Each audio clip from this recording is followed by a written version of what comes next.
Welcome to It's Always Sunny in Hollywood.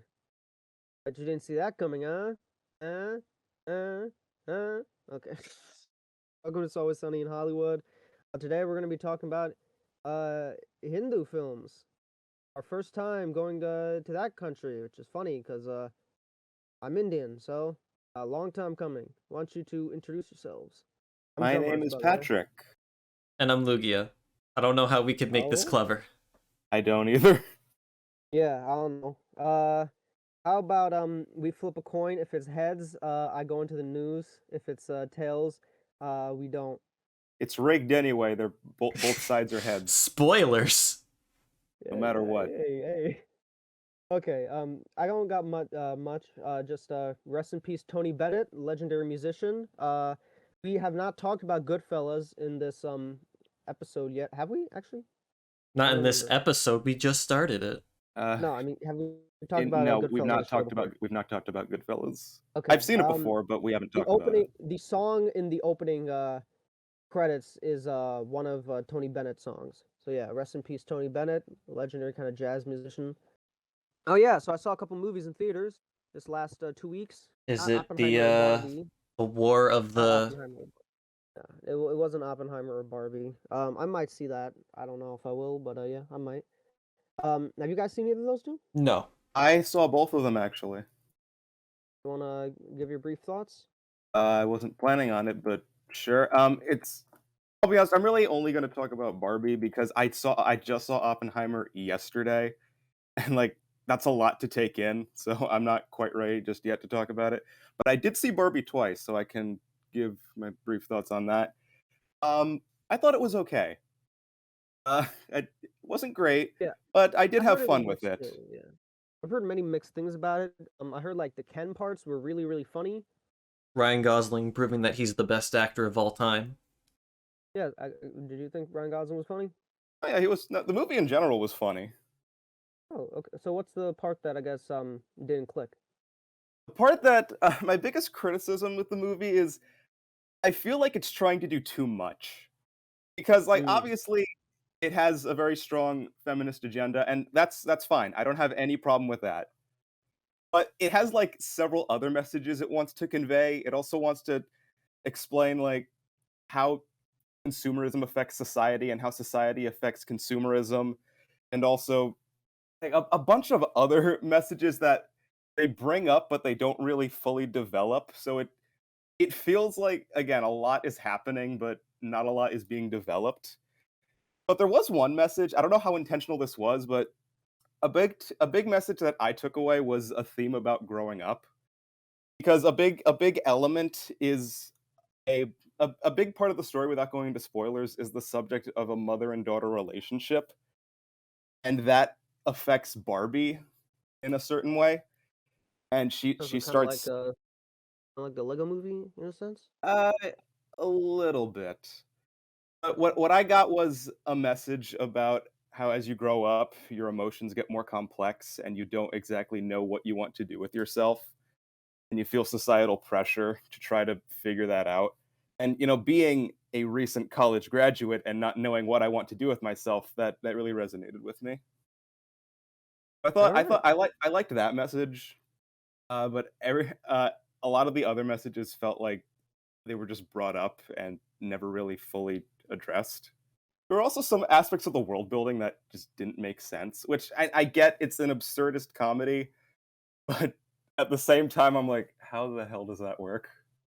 But again, I did enjoy the movie. I don't know. Would you Like I'd recommend still, both of them? yeah, I'd recommend both of them. Okay, cool. I guess I'll just briefly go into the stuff I saw. So normally I wouldn't bring it up, but since we brought up The Room when that was an anniversary, I saw Pirates of the Caribbean in theaters for the 20th anniversary screening. So I guess I'll just bring up the theatrical experience there.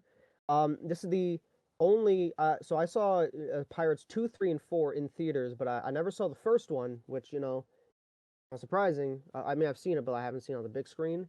So I will say this definitely it definitely improves experience because while I love the first Pirates of the Caribbean, I always felt that around like halfway through the movie, there's kind of a lull, and it kind of like loses me a little bit, and like it eventually gets me back, but like there's like this middle section that I find kind of dull.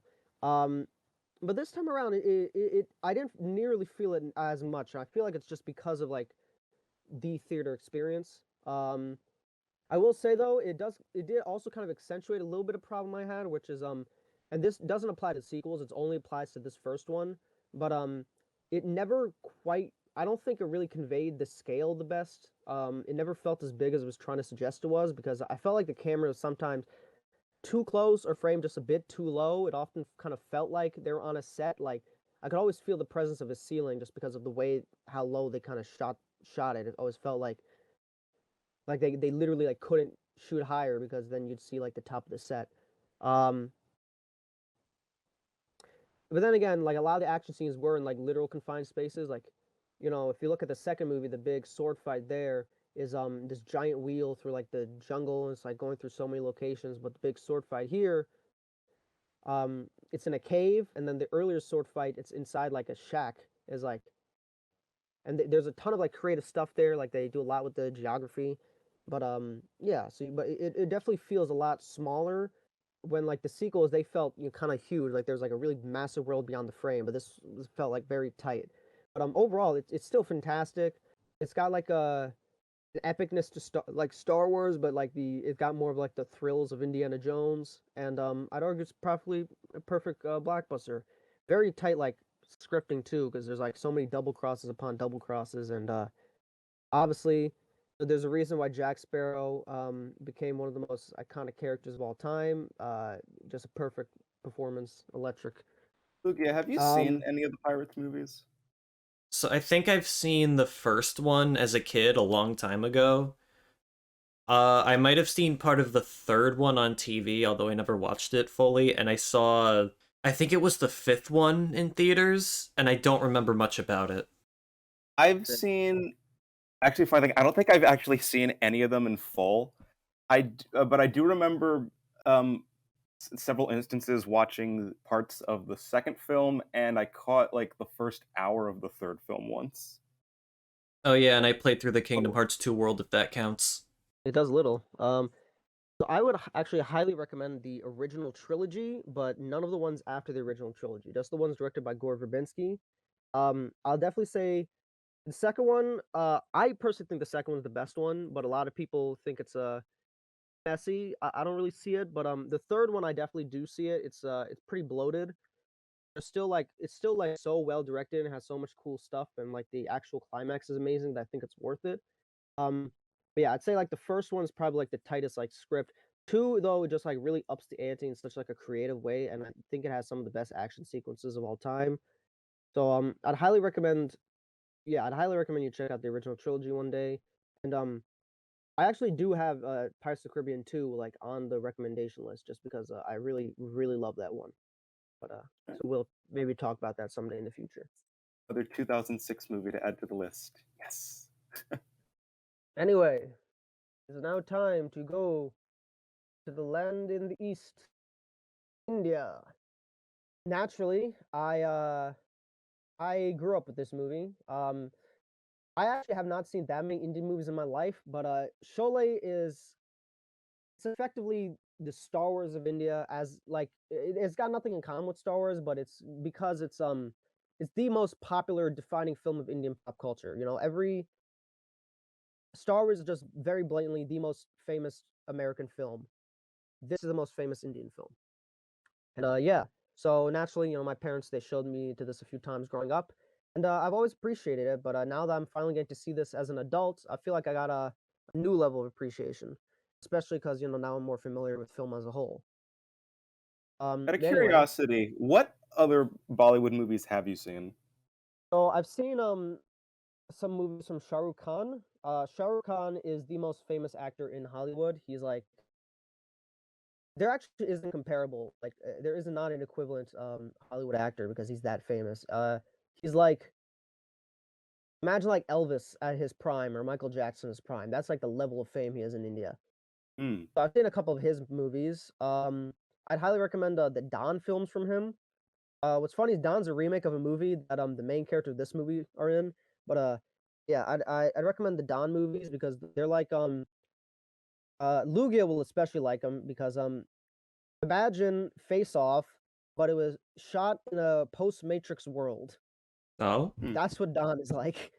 And it's got like it's very 2000s. It's even got like a weird, insane like twist ending, like a lot of 2000s movies had. So yeah, Dawn's pretty fun. I've also seen some of the movies by Amir Khan. Dawn, which is I'd probably say it's the most famous indie movie after this. Three Idiots, PK. I'm kind of mixed on like his movies. I don't. I'm probably gonna need to revisit them again, but I'm a bit more mixed on his stuff. I've also seen Gully Boy. I didn't really like it that much. And RRR, which I thought was amazing. And obviously RRR has a lot of influence with this because it's about two friends. They even have like a similar motorcycle scene. I have never seen a Bollywood film before. The closest that I have is 2004's Bride and Prejudice, but that's not technically a Bollywood movie. It's a Bollywood style film, and it's like a weird co-production with the U.S., UK, France, and India. Have you seen Slumdog Millionaire? I have not. Anyway, Lugia, you have any experience with Bollywood cinema? I have seen RRR, which I think this you cut film out kind there. of reminded me of, but it's kind of the modern equivalent, really. A lot of the cinematography is more American action. Yeah, No, this it's one also definitely a has 3-hour much more epic.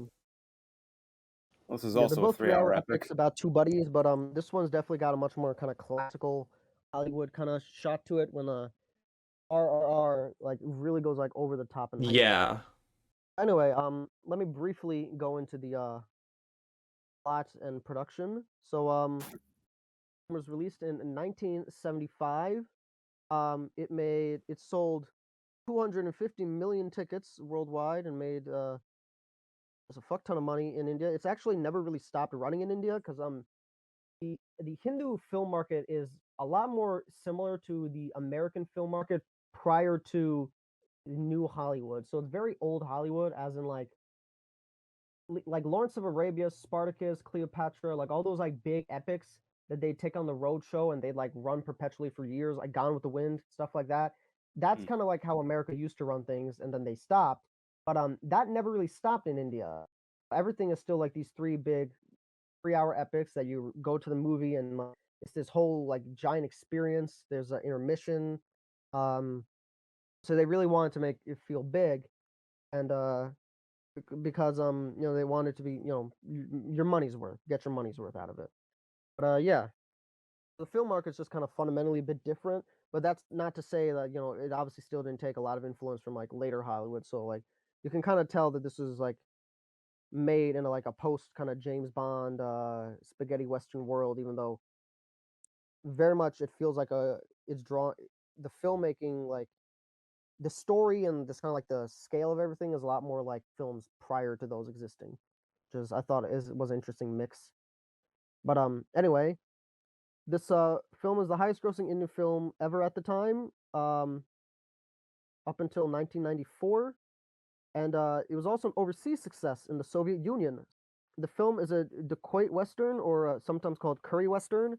It's also in the genre called masala film, and masala is meant to mean like masala is like a food, and it's like a big mix of like different flavors and stuff. So the idea here is that this is a big mix of different genres because there's the Charlie Chaplin sequence, there's the western, there's the revenge film part, there's the musical sequences. So it's a little bit of every genre to really appeal to as many people as possible. So everyone who watches it has like a little something they can enjoy. It stars uh, Dharmendra, who plays Viru, and Amitabh Bachchan, who plays Jay. Those two are still huge actors in Hollywood. The director is Ramesh Sippy. I'm not too familiar with him. He apparently the movie he made after Sholay was called Sean, which is a James Bond kind of pastiche. My dad told me it's pretty good, but I haven't seen it myself. The film was loosely inspired by Akira Kurosawa's Seven Samurai. It's just with two dudes instead of seven. And yeah, Instead of seven samurai, it's two crooks. I mean they're crooks in Seven Samurai too. Yeah. Yeah, but they're not samurai It was though. also inspired by Sergio Leone's spaghetti westerns, such as Once Upon a Time in the West, and also obviously The Magnificent Seven. and it I got also has some vibes of plot The Good, the elements. Bad, and the Ugly, but also because I've seen like no other classic westerns. Yeah, well, Sergio Leone's the guy who directed The Good, Bad, the Ugly. So basically, I he know, was I inspired by know. Kurosawa and Sergio Leone, and you can really tell. Apparently, he was also like possibly inspired by some of the Sam Peckinpah westerns, which I don't think you guys have seen, so that probably has no relevance to you. But yeah. No, definitely not. Yeah, probably not. One more, I guess, little tidbit is the ending of the film is actually the censored version of the film. Okay, so you know Thakur, Yeah. the cop with no arms. Mm-hmm. Yeah, in the original ending, he just killed Gabor. He just killed the villain. Oh,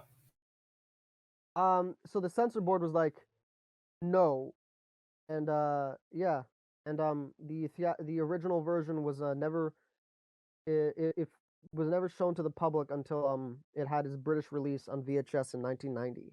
Wait, so Jay can die, but not Gabor? Um, I think it was eh, just not to encourage vigilante justice or something. probably not because I mean he literally steps on But his also, face but like, then if that's the case, but and also that's like that's the much way he easier to died, do. Never like mind. the way he was gonna die was also gonna be pretty brutal. So he was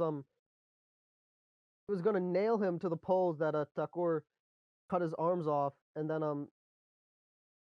stab him in the back and do some other violent shit. So basically, we were gonna get like some like Jesus Christ like crucifixion shit, And which he was gonna do Mm. that yeah, with I'm his sure. legs. Yeah, I don't fucking know how how that was gonna work. So I didn't see the alternate ending because I want to kind of preserve the original experience that most people in India got. But yeah, I don't know, maybe one day I'll check it out. Yeah, anyway, let's jump right into it. I think this movie is fantastic. Um, I always liked it growing up, but I think this one it really clicked with me on like a level it never really did before. Um, yeah. So I kind of already mentioned how it kind of feels like an element of like old Hollywood mixed with new Hollywood. But one thing I want to mention is did any of you guys feel like this movie is really similar to Indiana Jones 3 and The Last Crusade? I've never Like, it's got seen like a it, so I similar, can't say that for certain. And like, it's it's been got like a years similar. since I've seen Indiana Jones 3, so Okay, because I like I it's can't. the opening train sequence is very similar in both films. They both got like this kind of like family dynamic, and they like and a similar kind of motorcycle chase stuff. They both got a similar kind of balance of humor and action. And like the thing is like, um, when like Spielberg shot Temple of Doom, he got like actual Indian actors, and he like went to India. So like I definitely feel like he had to have seen this film. I'm like I wonder if like he secretly like took some influence from it. But yeah. Anyway, Could be. yeah, this I guess going through the plot of this film, it jumps through a lot of genres. So it kind of opens with this big epic western action scene where these two people, the main characters Viru and Jay, they are arrested and going to be taken to jail, but then the train gets robbed, and it's almost like this little self-contained story where like the cop lets them go to help them. They kick ass, do all these cool action scenes. There's this great train shot where they crash through this barrier. Um, and yeah, it's a very good action sequence. And then at the end, the cop gets shot, and they have to decide whether to let this man die or let him or save themselves, and decide to like to save himself and let this man die, or save him and go to jail. And they decide to save him, go to jail. um and what's it's especially interesting looking back, because Jay is like, oh, we can leave him, and Vero's like, no, we should save him, and then Jay pulls out the coin. So it just kind of felt like I thought that was like an interesting character beat, because like once you see the movie and you realize that the coin was a complete fake, Jay had no intention of leaving Inspector Thakur.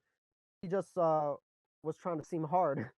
I I was like, can't that's kind of weird. believe that plot device would later be used in the cult classic video game Devil May Cry 2, because Dante also has a coin with two heads. Really. Yes. Devil May Cry 2 is the one I didn't play because I heard it was It's the like one you terrible. shouldn't play anyway. Yeah, yeah. Okay, that's really funny. Here's the thing, like Indian films are actually like pretty popular in Asia. So like, who knows? Someone in Japan might have seen it. I don't know. Um, Wouldn't but doubt yeah, it. I also thought it was interesting because like the opening actual monologue with the inspector is him like comparing like people to coins and stuff. So kind of yeah, I thought it was kind of interesting. You know, he was like comparing people to coins, and then you have the coin as like this constant motif throughout the film. There's So the it was pretty one cool. time where they tossed the coin if they were gonna hit on a girl, and then it just stayed like it didn't even go on either side. It was just vertical. Just stayed upright. Yeah, it was like that's kind of cute gag. But yeah. So after that, you have this musical sequence where they're driving on the motorcycle, very reminiscent of that's one scene in RRR. Uh, do you agree, Lugia? A lot of the Uh, musical numbers did remind me of RRR. so what do you guys think of the musical sequences? I guess They were good. like overall, like did you like the music? Yeah. 'Cause I've never like particularly been fond of like Hindi music, but I'm just curious what you guys thought.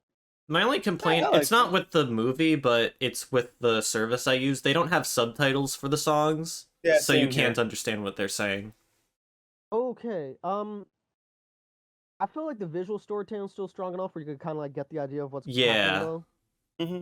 Like like the first one, obviously like they're just like two boys having fun, causing mischief. And then you got the holy scene where it's just this kind of like big celebration, and also like obviously these You can two still take away what's heroes flirting. happening from the visuals, but we're just saying we can't judge them lyrically. Melodically, I Yeah, I like know, I them, know. but I don't know lyrically. Lyrically, there wasn't really much to it, honestly. The lyrics aren't really necessary. Okay.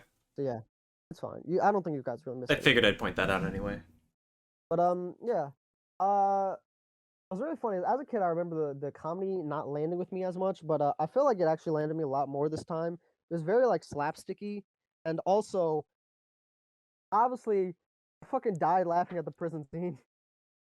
You know Prisons, why? Yep. that guard, They knew what they were doing with him. they absolutely knew what they were doing. So okay, so for He's the been a viewers at jailer home, since the days of the British.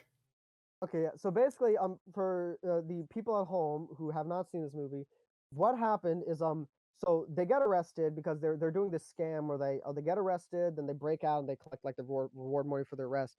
What happens is when they're in jail, at one point they say, "I heard the new warden is a nasty one," and then it cuts to the new warden who is dressed up exactly like Adolf Hitler. Mustache and all. And I feel like part of it was like meant to be like a throwback to Chaplin because they're like he moves like a Chaplin character, and they have like a lot of like kind of slapstick gags like a Chaplin film. There's like a very Looney Tunes element to it. Um, and when they break out of prison with like the fake, pretending that they have a gun and stuff, that's very Bugs Bunny whatnot. So it kind of That feels that like a whole Looney Tunes sequence sequence. reminded me of one Looney Tunes cartoon where it's Bugs Bunny fucking with Yosemite Sam in a jail. Yeah, It was yeah, no, very I got similar the to same that. vibes. Yeah, it was really funny is that whole sequence really unnecessary to the movie. Yeah, It has absolutely nothing to do with the plot. It's just a lot. It's just so funny that like I don't care. Yeah. Like honestly, I'm sure like maybe someone was like because movies in India are 3 hours long, like it wasn't a big deal. But no, in America, like people they'd absolutely have to cut that out. But like here, they're just like, why not? Why not just have the scene where they why act not? like It's Bugs funny. Bunny and beat up Indian Hitler? Like why not? They're like, sure, let's I have some was a fun with that. It's like, I yeah. was a bit worried that the jailer was going to be a recurring character throughout the movie because even though I thought he was funny in that scene, I thought his antics would get annoying after a certain point of time. But no, he's just in that Yeah. one scene. Yeah, they never overstay its Yeah. welcome, so it works really Yeah, well. so I'm very thankful for that. Imagine Yeah. if he was the main Um, antagonist. yeah, no. The Eh, thing is, like, the main antagonist is actually like I really like the main antagonist because he's like over the top, but he's actually got he, like ac- some menace to he him. actually has a threat to him, Yeah. Yeah. whereas What's the really jailer's funny just is like goofy. apparently the director back in the day, Indian films they actually used to have like very nuanced depictions of criminals. But the director in this one was like, nope, this is gonna be pure pulp. We are gonna have no redeeming qualities. You are just gonna be a bastard, and I want you to ham it up. And I just think that's like really funny because like nowadays people would be like, "Oh no, we gotta have some nuance. We gotta make him a layered character." And like the director here was like, "No, no nuance. You are just evil." So anyway, so next sequence is them kind of protecting the town. It's just kind of a typical cool town shootout scene. But then you got the holy sequence, which I think really stood out to me because like one, it's like showing like this celebration and it's kind of like almost like a dance party sequence in American film, but it's like such a uniquely like Indian quality to it with the colors and stuff. So I guess what did y'all think of like that kind of scene? Because there was like the romance angle The and then color like festival, that looked yeah, really good. That was great. yeah. And then it's immediately followed by a shootout. Mm. Oh yeah, the way it ended, like the I thought it was like so cool when like the carousel like got lit on fire and like Yeah. then Mm. like it's still spinning and like Jay's in it shooting out and I was like that was a great sequence. It kind of reminded me of like a Bond flick. Bond flick, yeah. Um yeah. I feel like a lot like that back and forth with like the criminal stuff because like I like the scene where like they pretend to like be knocked out. And then like Gabbard's gang kind of goes and checks someone and then just completely like ambush them. And then you got the flashback sequence, which kind of really is the big emotional heart of the film, where it's revealed. That's where I got the most Good, the Bad, the Ugly vibes because the way that scene ends, or no, like the middle, like near the ending, is Gabar kills the entire family, which is reminded me very much of the opening of The Good, the Bad, and the Ugly.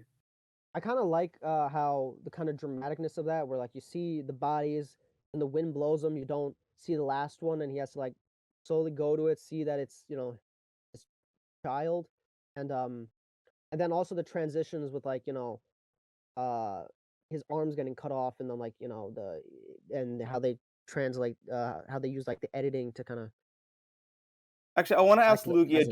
did you pick up that he didn't have his arms before they revealed it? No, I didn't. I did. I had Nor no did I. idea. And that was an I did, but effective when way I to like saw cut the to an movie, intermission too, because that sticks with you. yeah, yeah, and that's the exact moment the intermission happened, which is yeah, that's I kind of want to rewatch the movie now with that in mind. one the cool thing I like about the intermission stuff that they have in India is like because like every movie has it, they very much build each movie to be like a part one and a part two, like that's like and like so it always ends like part one with like this great little cliffhanger. There's like yeah.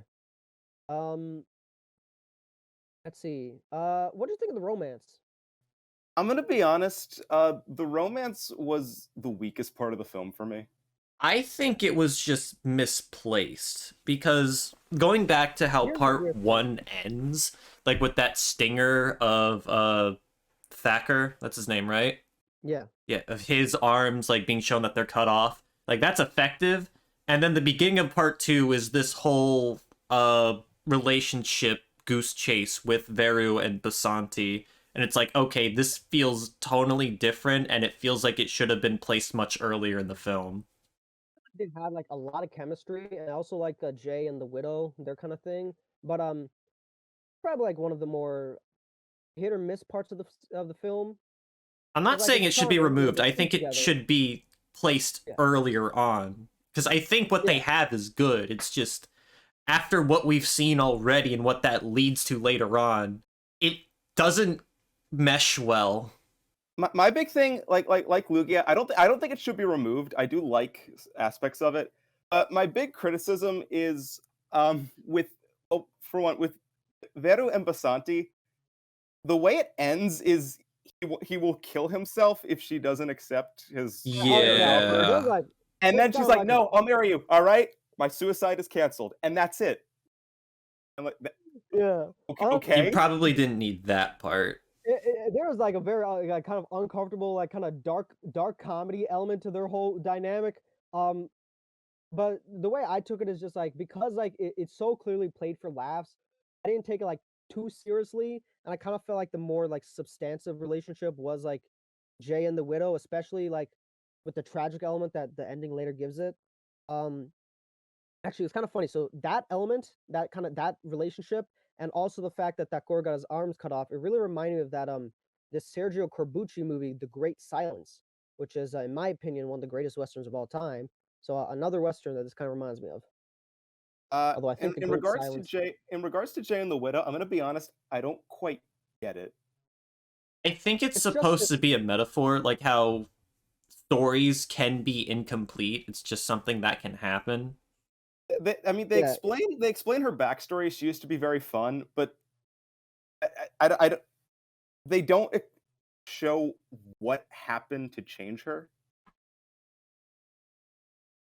I'm pretty sure. It was the family that got killed. Her That's what changed family, her. her family got killed. It was. That was Yeah, her family. because she was there in that scene too when Thacker was looking at the Yeah, like bodies. that was her Oh, husband that got okay. that was I'm her husband that got confused. that had like the gun that got shot and her I'm kid. confused because that scene with the death of the family was before the scene with her all fun. Yes. I Okay. because it was out of order, I didn't connect it. Oh, anyway, I guess we should talk about the ending. I love the ending. I like The ending was great. Mm-hmm. yeah, the sacrifice, the coin shit. The reason like this movie really stuck with me as a kid was like the coin reveal, because like I saw that, I was like, oh my god, like that's such a good twist. Mm. And especially because like it was mostly used for like kind of pretty light stuff earlier, and then it's like, ah man, That's true. that That's hurts. true friendship. Also, just the bridge sequence is just like really well shot, and like that explosion, it's cool and shit. I also think And the dance scene where Basanti is trying to dance to save Veru, that's probably my favorite dance sequence in the whole movie. yeah. And like the Especially heat like gets because to that one's her and got like she much keeps more like trying an to emotional. keep on They break dancing. glass on the ground to try to get her to stop dancing. They say, if you Yeah, stop that dancing, like we'll kill real him. bastard. Yeah. Like I think it manages that balance between both fun and intense, which is great. And Oh, I have to. that final showdown between Thacker and Gabbard, like that's doubly impressive considering that he doesn't have arms. I kind of like how they kind of depict him very much as like this ultimate badass that just kind of like got unlucky this one time. Mm-hmm. But yeah. Oh, I guess just one more thing to mention, because I just realized I didn't mention earlier. I like that like a night sequence where like there's the 'cause that's the one dance sequence we didn't talk about, like, but Gabbard's is just hanging out, and they have like that dancer, and then like Vera and Jay, they're kind of like sneak in into their thing at night, and Yeah, then like yeah. that was a good sequence too. Overall, a bunch of really good sequences. Just really fun movie with a very like powerful kind of ending. And yeah, I kind of like the kind of emotional reconcile at the end, so it still ends on a happy note, even though it's a little bit bittersweet.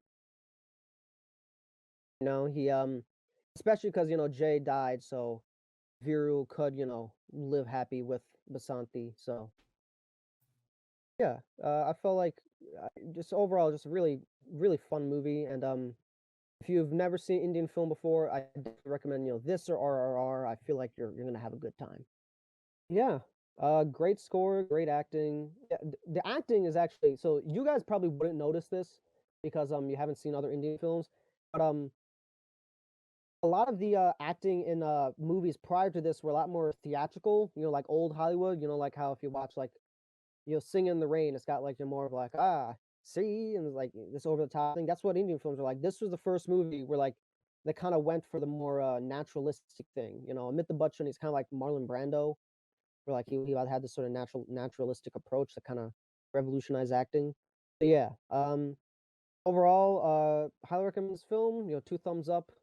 If you're a fan of westerns, musicals, or you're curious on Indian cinema, this is definitely something to check out.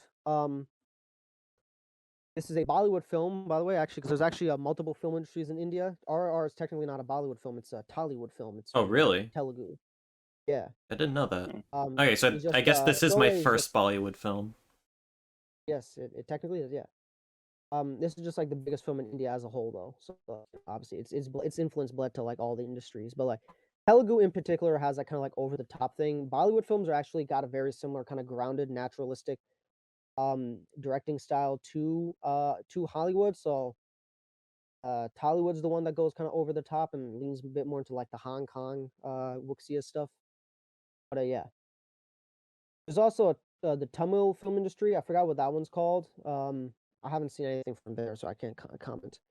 Hope you guys enjoy this introduction to Indian cinema. Yeah, like I've never seen a Bollywood film before, and I gotta say, the bar is set pretty high.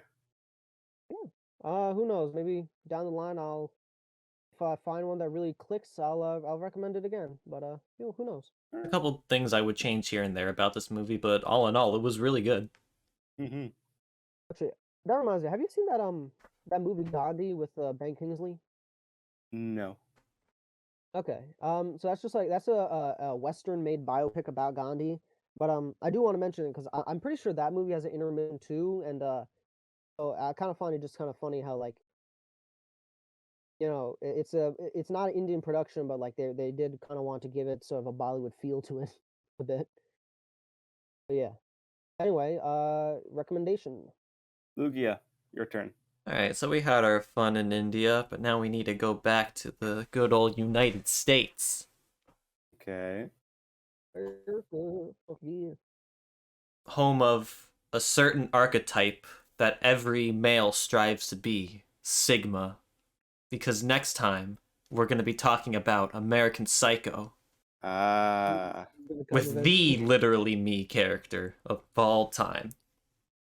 Technically, the literally me character is Ryan Gosling in Drive. All right, give him some credit. All right.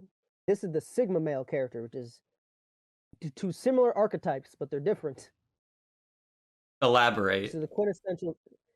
Okay, so Patrick Bateman is the quintessential Sigma male, but Ryan Gosling is the quintessential literally me, because Ryan Gosling's character in Drive, he was much more like introspective. He didn't like his thing was more emphasizing like the isolation of it. When Patrick Bateman was more of like the Sigma thing was like it was more like an ironic thing where like and he's just like he hates women and treats them like there's like a fundamental difference between like literally me and Sigma. Sigma literally me like there's a core of sincerity to it, and I think the other one is much more kind of taking the piss. This was definitely a long time coming. Oh, Yes, really? it was. Yeah, because I mean, you brought this. You talked gave about us a it like a choice lot in the between this and a. Vampire's Kiss episode. You brought this up once as a choice between two movies. Which We one? talked about it. It might I have don't remember. been. It might have been Vampire's Kiss. I don't remember. It wasn't. Okay, yeah, then that It was a was long before time that. ago. Wow. No, I'm saying in the Vampire's Kiss episode, we brought up American Psycho a few times as like a point of comparison. I know that. But you have like in one of the previous episodes, like it was an option, and I think we decided against that for some other film. I'm gonna see if I can read the book. Actually, I'm gonna try reading the book before next week because I've read like some passages from it, and it's very similar, but like there's things that are a bit different. Yeah, no, that'd be interesting. Yeah, I might not though, so no promises. Okay. Books aren't they're long, Well, that depends on the book. And how fast you read. Mm-hmm. Yeah, fair enough. But yeah, There's no watch time for a book. I remember years ago, I came across an article of like the longest books ever written, and apparently the longest book ever written is still being written. What? is it the Smash fan fiction? No, it's like an actual hardcover book. I don't remember how many pages exactly it is, but I just remember the author said he was gonna write 1 page a day for like 20 years or something. I don't know. Cool. This was years ago when I read this. All right. Well, this has been It's Always Sunny in Bollywood.